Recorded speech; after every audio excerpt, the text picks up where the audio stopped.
Now, one of my favorite moments of the entire hearing, though, came from Congressman Tim Burchett. Ms. Cheadle, you said that the buck stops with me, and I agree. I don't think you should resign. I think you should have been fired. Ma'am, you are a DEI horror story. I don't know, maybe it was the accent. Joining us now, Florida Congressman Byron Donalds, who was on the House Oversight Committee, was there today, had some choice moments as well. Arizona Congressman Eli Crane, former Navy SEAL sniper, who was at the site of the attempted assassination of former President Trump today. Congressman Donalds, so Cheadle shows up there, and I thought, are we all being punked? Like, what is going on? And if Kamala Harris is really so strong as a number two, why didn't she convince Biden to fire that woman the first sense that she didn't know anything about this? Laura, good to be with you. First, I'll tell you about the hearing. It was an absolute disaster. Every clip that you played and the others that didn't even make the cut, it was a travesty. Never seen anything like it. The outrage was bipartisan. But to your broader question about Kamala Harris going to Joe Biden saying that she should have been fired, nobody in this administration has been fired for any of the crises or debacles created by the Biden-Harris administration. They simply are not doing the job of running the executive wing of our government. They don't do that. And so that's how you have this incompetence that is allowed to continue to proliferate throughout the Biden-Harris administration. That's why we're glad Joe's gone, and she doesn't need to be anywhere near the Oval Office, or this level of incompetence will continue. I mean, Congressman Crane, you were at the site of the shooting today, and there's still a question about the reports of the ladder, right? And she was completely all over the place on what she would address, what she wouldn't address. But what did you see when you were there? Hey, thanks for having me, Laura. You know, we definitely debunked the steep roof theory today.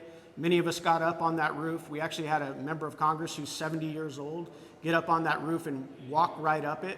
And one of the things that I noticed as soon as I got on site and got out of the car in the parking lot, Laura, was that there's a massive water tower overlooking almost the entire property that had any of the counter snipers gotten up on top of, would have not, that guy wouldn't have even got up a ladder, let alone been allowed to crawl on a roof and take 8 shots at the former president of the United States. The last thing that I noticed, Laura, was when, you know, the building directly behind the roof where the shooter took his shots, there was law enforcement that had complete access to that building, and I took a video so that people could see out the window.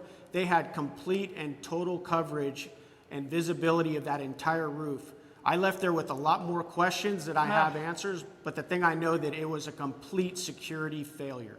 I mean, Congressman Donalds, to that point, she would not answer the simple questions, either you posed them or someone else, but about how much time transpired between the moment they knew he was suspicious to the moment someone was alerted, and how that interaction went between local and federal officials, the Secret Service from local. She couldn't answer even basic questions.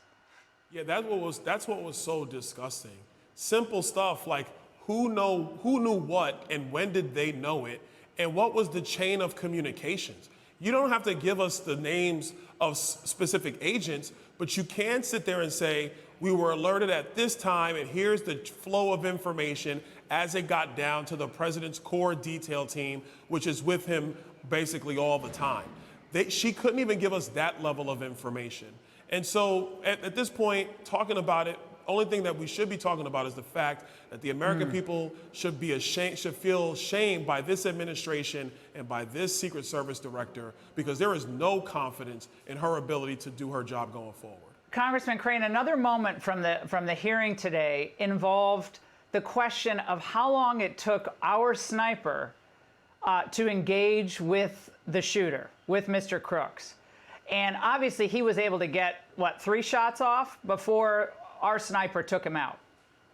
But there was no ability on the part of this woman, Ms. Cheadle, to address that question, like what was the holdup?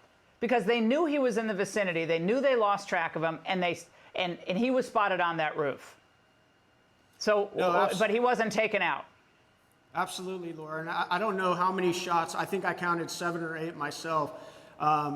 Another question is, why was the president allowed to be up on the stage when the Secret Service and other law enforcement officials are reporting this, suspect and this individual who they're watching use a laser rangefinder to range the actual stage? Anybody in law enforcement that saw that would have highly questioned that and thought, what are this guy's motives? Why is he walking around over there acting funny? And, they would have got the president off the stage. That's what they should have done.